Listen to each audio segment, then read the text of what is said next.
Eu não sei qual foi a última vez que você parou para pensar sobre descanso. Mas talvez menos vezes ainda você tenha dedicado tempo a descansar. Talvez menos ainda você tenha se organizado, colocado lá na sua agenda um horário para descanso. É fato que a gente dorme todas as noites, alguns mais, outros menos. Mas quando foi a última vez que você se disciplinou em relação ao descanso? Em que o descanso foi algo planejado, em que você, assim como você combina com alguém, vamos se encontrar tal dia ali e tal, o dia que você também disse assim, tal dia, tal horário, eu vou descansar. Queria que você puxasse aí na sua cabeça quando foi a última vez que isso aconteceu.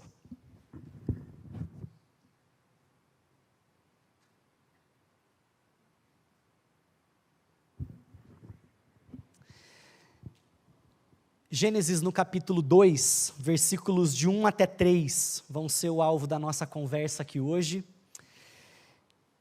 E eu vou chamar a sua atenção para 3 palavras que aparecem aqui nesse texto. Uma delas tem tudo a ver com o nosso assunto e outras 2 que você vai pensar assim, qual que é o objetivo, mas eu prometo que vai ter sentido. Gênesis 2, de 1 a 3 diz assim: Desse modo, completou-se a criação dos céus e da terra, e de tudo o que neles há. No 7º dia, Deus havia terminado sua obra de criação e descansou de todo o seu trabalho. Deus abençoou o 7º dia e o declarou santo, pois foi o dia em que ele descansou de toda sua obra da criação. É assim que se encerra o relato da criação. Você lê Gênesis 1, Gênesis 2 encerra esse relato, e você vai percebendo que existe uma repetição aqui. E todas as vezes que a Bíblia repete uma informação é porque ela quer chamar a sua atenção.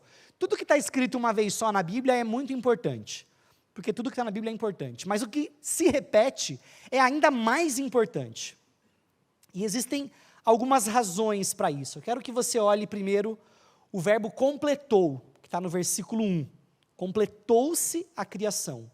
E depois de novo você vê ele no versículo 2. Embora na minha versão seja diferente, no original é a mesma palavra. Deste modo Deus havia terminado. Mesma palavra. A segunda palavra é a palavra descansou, que você vê no versículo 2. Deus descansou do seu trabalho. E depois no versículo 3. Ele descansou da obra da sua criação. E depois o verbo abençoou, que ele diz no versículo 3. Cada um desses verbos está associado, conectado ao 7º dia. Cada um desses verbos está associado a uma obra de Deus, a uma ação, a algo que Deus está fazendo. E eu quero olhar para cada uma dessas palavras com você, para a gente poder construir, então, o significado ou a proposta de descanso que eu quero trazer para vocês hoje à noite. Desse modo, Deus completou a sua obra de criação. Essa palavra que está aqui, Deus completou sua obra de criação, é uma palavra interessante aqui. Completar uma obra não é mais ou menos... Quem que é da área de TI aqui? Levanta a mão com devagar, porque eu vou falar mal de vocês, tá? Deus completou a obra de criação não igual o pessoal de TI, né? O pessoal de TI é assim, lança o projeto, aí lança, e dá tudo errado, né? Você tem que fazer a atualização do aplicativo 5 vezes no dia. Por quê? Porque não completou, na verdade, né? Mas eles estão mais preocupados em lançar, e aí depois o usuário vai tendo a experiência, à medida que o usuário tem a experiência, eles vão percebendo aquilo que é preciso ajustar. A palavra que Deus está usando aqui, a palavra que foi usada, na verdade, por Moisés, para explicar o que Deus fez, para explicar que Deus havia completado sua obra de criação, significa que Deus terminou de um jeito diferente do pessoal de TI. Deus terminou de um jeito completamente concluído.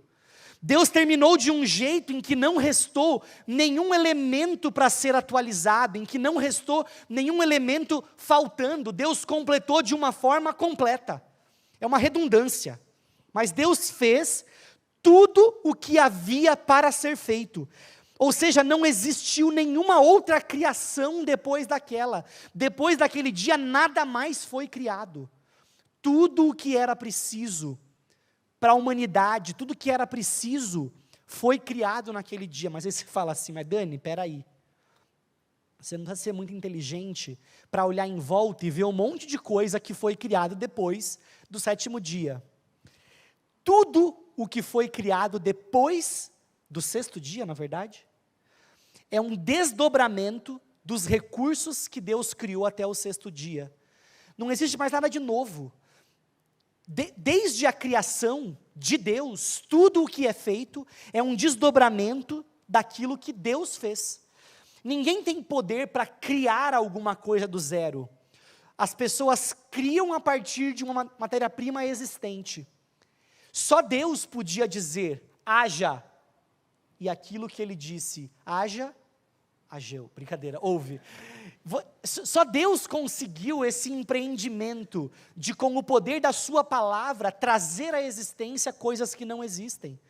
Só Deus teve a capacidade, a competência, para por meio da palavra, para ter na sua palavra a suficiência da criação. Mas você sabe que existem maneiras de conceber a realidade, de conceber o mundo, que avaliam isso de forma diferente, ou que descreem disso.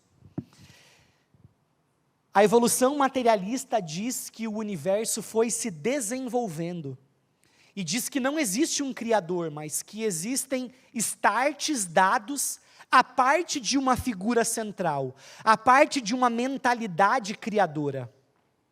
A evolução teísta, que é uma linha dentro da teologia também, que considera que Deus criou, mas a partir da criação de Deus houve evolução, considera que Deus é só o start do processo criativo, mas que depois do start do processo criativo, outras coisas foram sendo criadas.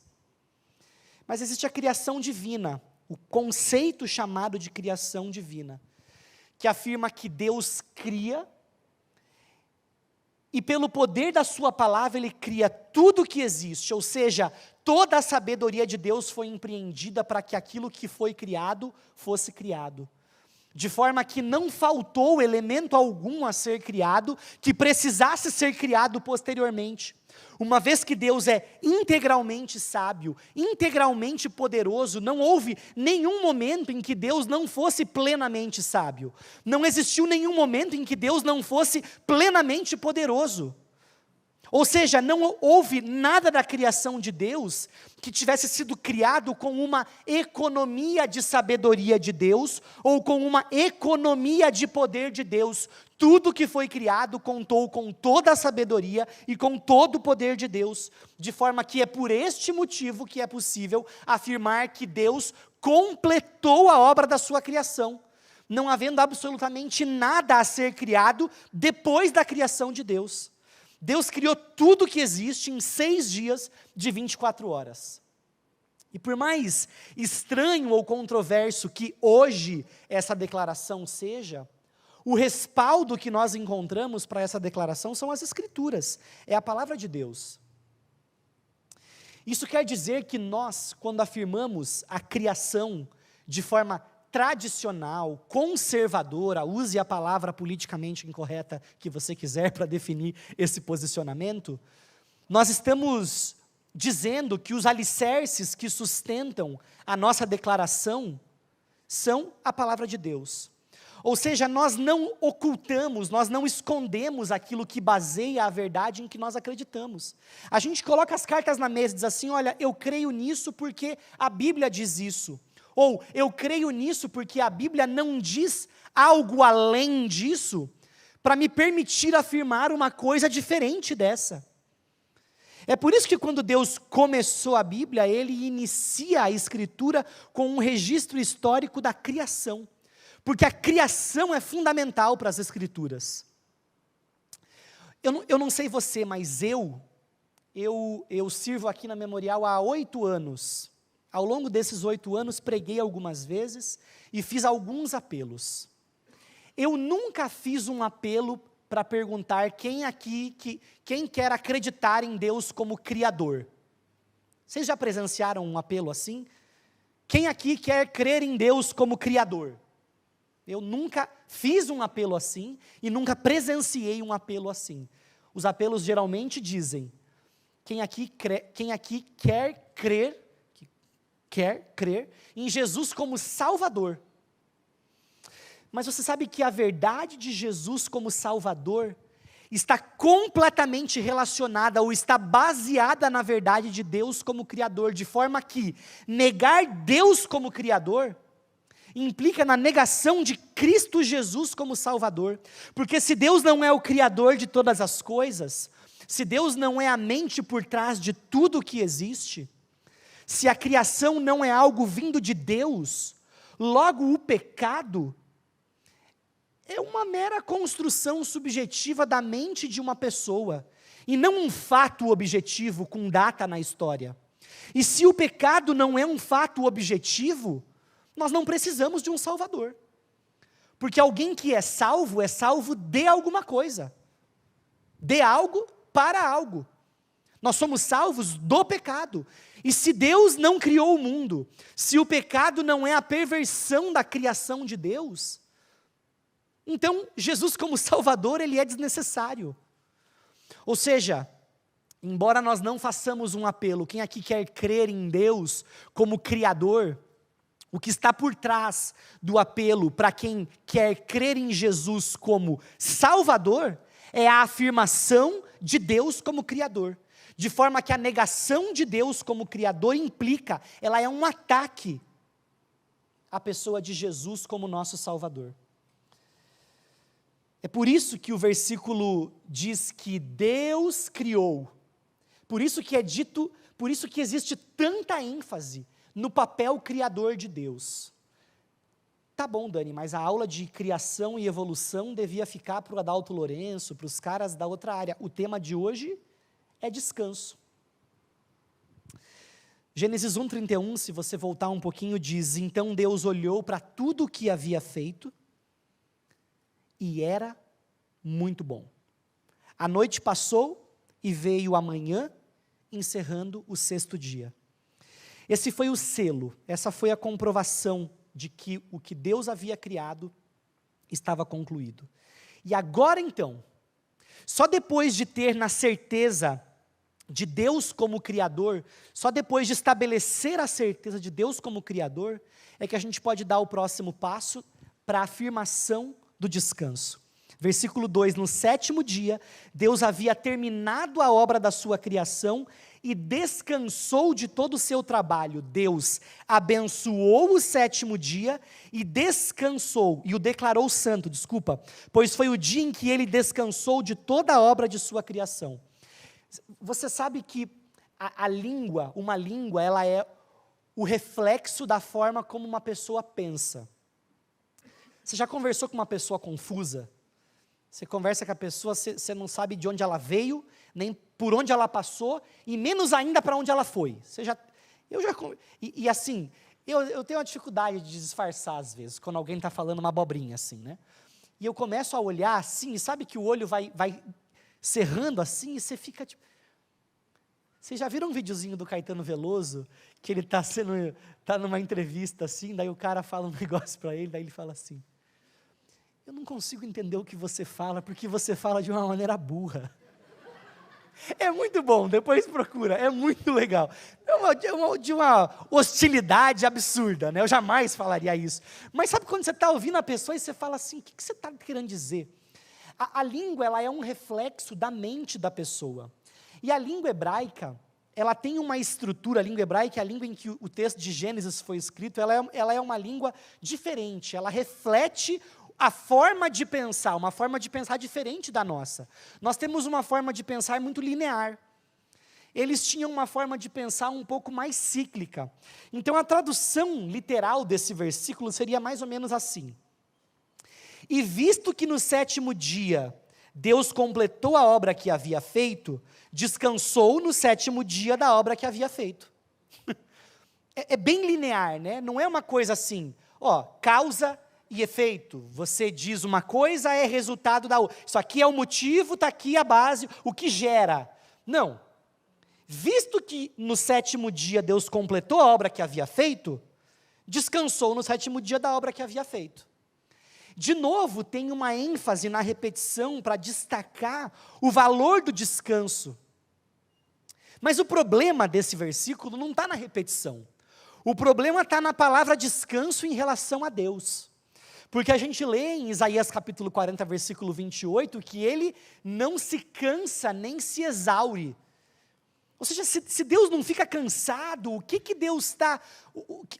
A que se refere essa expressão de Deus descansar? Como alguém que não está cansado pode descansar?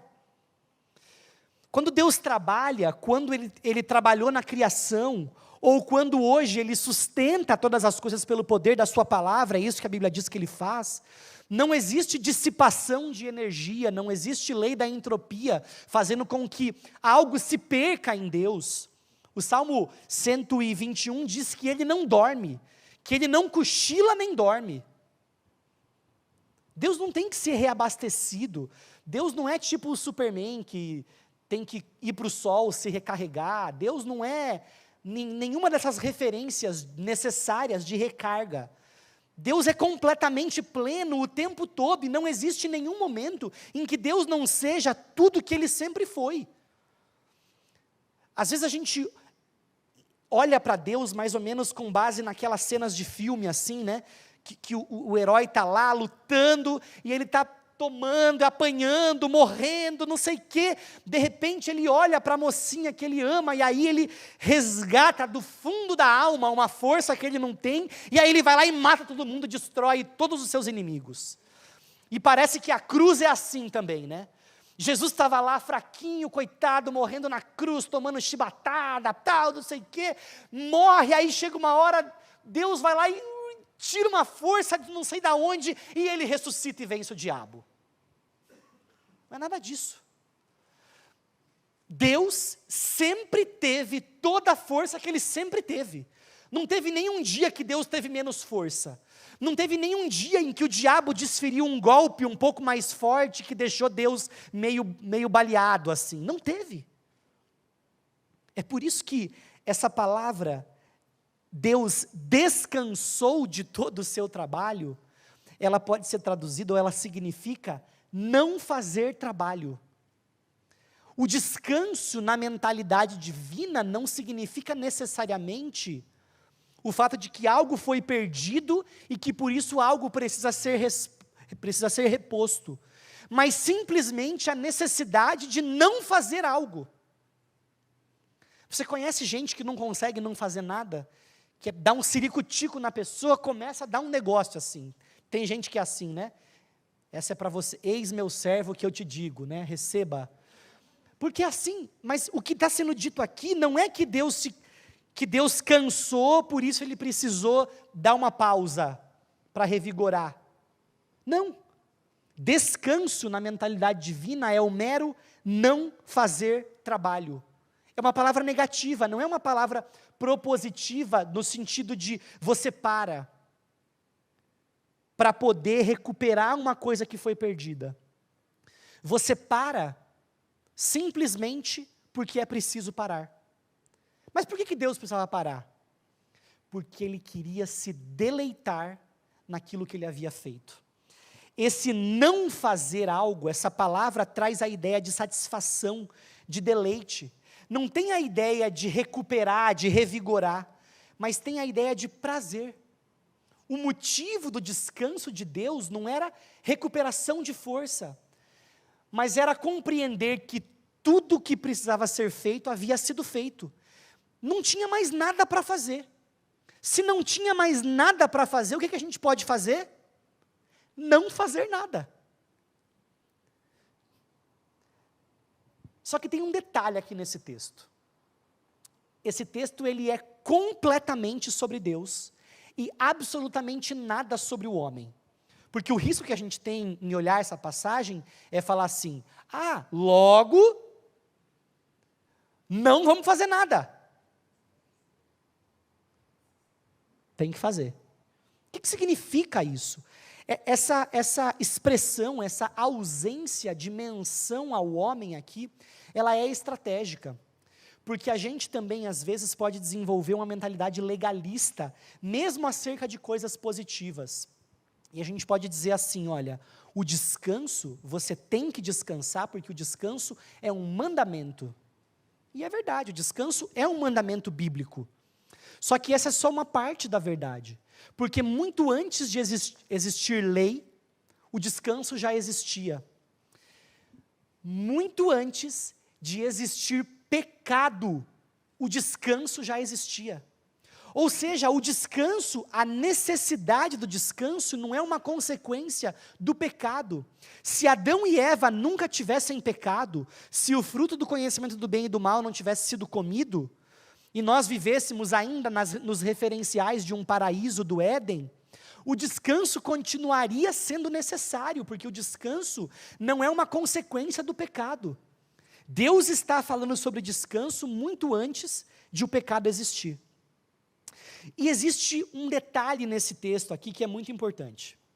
Você sabe que o exercício de interpretar a Bíblia, ele é composto por enxergar as coisas que estão ali e por enxergar as coisas que não estão ali. E nesse trecho que a gente leu, existe uma outra omissão. Além de não se falar do homem, agora, nesse finalzinho, o texto não termina com a fórmula básica, que foi usada em todos os outros dias. Para o final de cada dia da criação, sempre estava lá assim. E aí houve manhã e noite, esse foi o primeiro dia. Houve manhã e noite, foi o segundo dia. Isso está lá. No versículo 5, no versículo 8, no versículo 13, no versículo 19, no versículo 23, no versículo 31. Mas quando você olha para o sétimo dia, você não encontra essa fórmula. Houve manhã e noite do sétimo dia. Isso não está ali.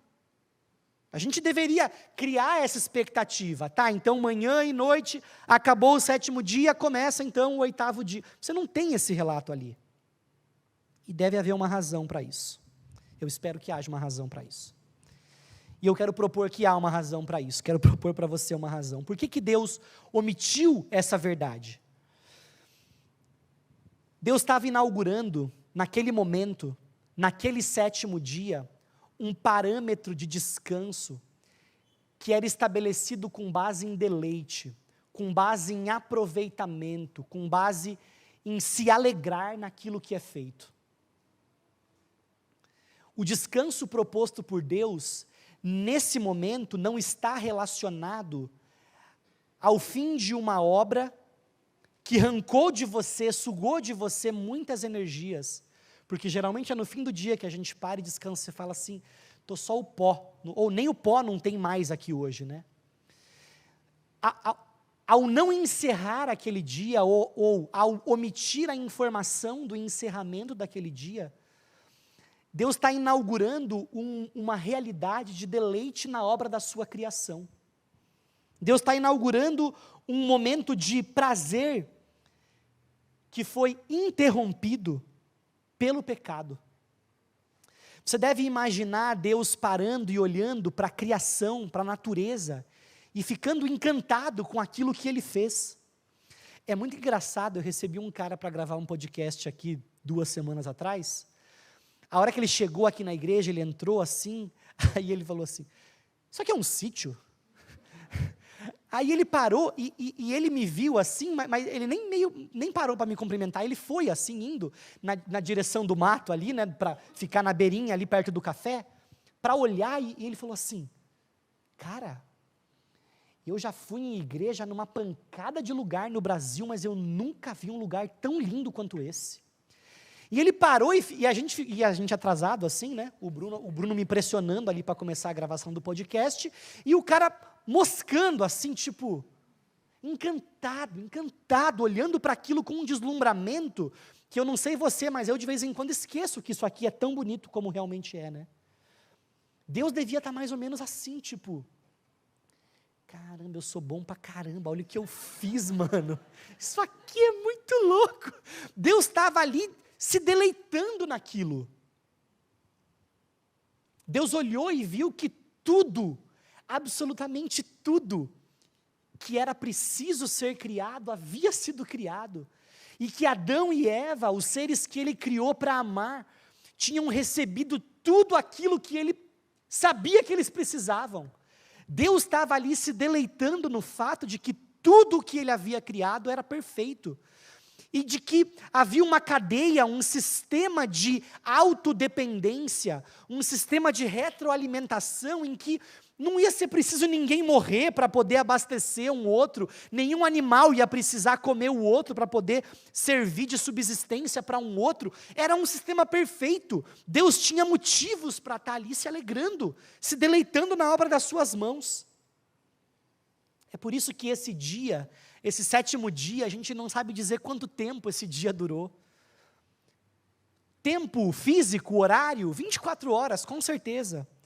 Mas por quanto tempo aquela sensação, por quanto tempo aquele prazer foi marcado? Quanto tempo demorou entre o 7º dia, entre o prazer pleno e a entrada do pecado no mundo? Quanto tempo? A Bíblia não conta para a gente isso. Mas o que está sendo dito aqui então, é que o modelo de descanso idealizado por Deus não tem relação com o modelo de descanso que hoje a sociedade propõe, que é proporcional às horas de trabalho. Existe um modelo criado pela Organização Mundial da Saúde que olha para o dia em 3 períodos, com 8 horas de trabalho, 8 horas de lazer e 8 horas de descanso. Vocês vivem isso? Quem está dormindo 8 horas vai estar de parabéns. Mas a gente olha para isso e há uma proporcionalidade do trabalho ao descanso. Mas Deus está propondo algo desproporcional ou algo desconectado. Não tem a ver com quanto você trabalha. Tem a ver com a necessidade de se deleitar com aquilo que é feito. Tem a ver com a necessidade de se deparar com a obra das mãos e encontrar prazer naquilo. Não tem a ver com repor força. Isso não quer dizer que a gente não se cansa, isso não significa que a gente não precisa descansar para recuperar a força. Mas isso quer dizer que o descanso, como uma obra de recuperação de força, é algo posterior à presença do pecado. Não existe ainda uma regra, não existe ainda uma lei. Deus ainda não tinha precisado criar uma lei que nos mandasse descansar, porque o pecado não era uma realidade que afetava a forma como a gente trabalhava. Não precisava de ninguém dizendo assim, está trabalhando demais, hein? Só que também não precisava de ninguém dizendo assim, está trabalhando de menos. Porque se por um lado a nossa sociedade vive uma ênfase exacerbada no trabalho, cobrando da gente cada vez mais trabalho, mais tempo de trabalho, mais tempo de trabalho. Por outro lado, há uma tendência que tenta fazer do trabalho um demônio, uma coisa muito ruim. Só que você vai perceber que o trabalho também existe desde antes do pecado. Trabalho não é consequência do pecado, trabalho é uma obra de Deus, trabalho é uma ideia de Deus. Deus é o primeiro trabalhador que existe. Então nós não combatemos trabalho excessivo com descanso excessivo, com preguiça. Há um equilíbrio, existe a necessidade de construção de um equilíbrio, em que o trabalho é um eco, é uma consequência, um desdobramento de nós pertencemos a um Deus trabalhador, ao idealizador do trabalho, e isso tem que ser equilibrado com a verdade de que nós pertencemos a um Deus que idealizou um descanso relacionado ao aproveitamento, ao deleite, e posteriormente nos mandou descansar para que nós pudéssemos refazer as forças perdidas por decorrência do pecado na execução do trabalho. Isso significa que todas as vezes que a gente para descansar, que o 7º dia, essa referência ao 7º dia, ela é um lembrete semanal para nós. de que existe um Deus. O descanso, ele é uma referência, sim, devido à nossa necessidade de recuperar forças, mas ele é um lembrete para a nossa mente, de que nós não somos autônomos, de que nós não vivemos para nós mesmos, de que nós não vivemos de acordo com os nossos próprios critérios, de acordo com os nossos próprios valores, mas de que há um Deus que rege, governa todas as coisas. Todo domingo, todo sétimo dia, quando você se depara com o domingo, você está sendo lembrado por Deus de que Ele existe, e de que Ele estruturou a vida de uma forma que não passasse uma semana sequer, sem que você tomasse consciência de que Ele existe. Porque quando nós nos colocamos numa rotina de trabalho, em que não existem intervalos, em que não existem momentos para parar, isso rouba de nós a lembrança de que há um Deus. O descanso, então, é uma ferramenta de Deus, uma ferramenta mnemônica, de memória, mnemônica e didática, para que nós creiamos e aprendamos que há um Deus para quem nós prestamos contas com aquilo que nós fazemos com o tempo que Ele nos deu. O seu tempo não é seu, o seu trabalho não é seu, o seu corpo não é seu. Aquilo que você cria com as suas mãos, não o cria do nada, você cria a partir do poder de Deus, você cria a partir daquilo que Deus faz, de forma que você é mordomo, não é proprietário.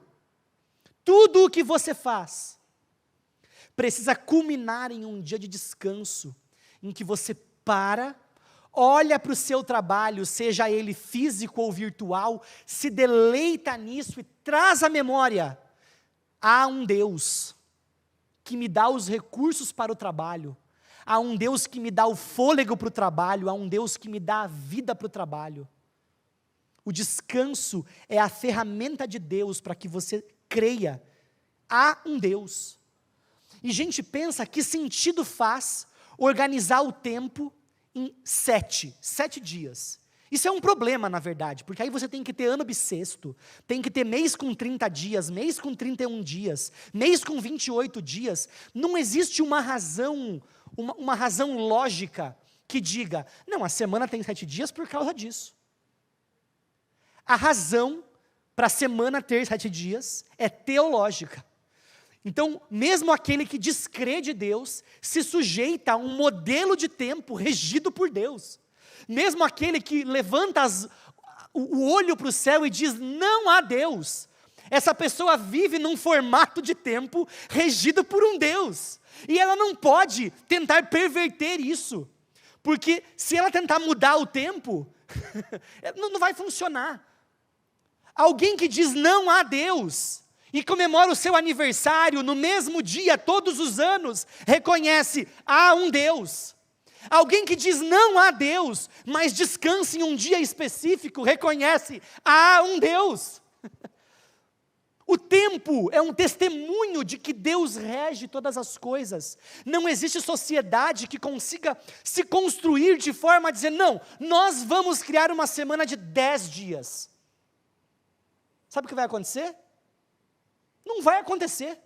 Ninguém vai conseguir fazer isso. Ninguém vai conseguir fazer isso.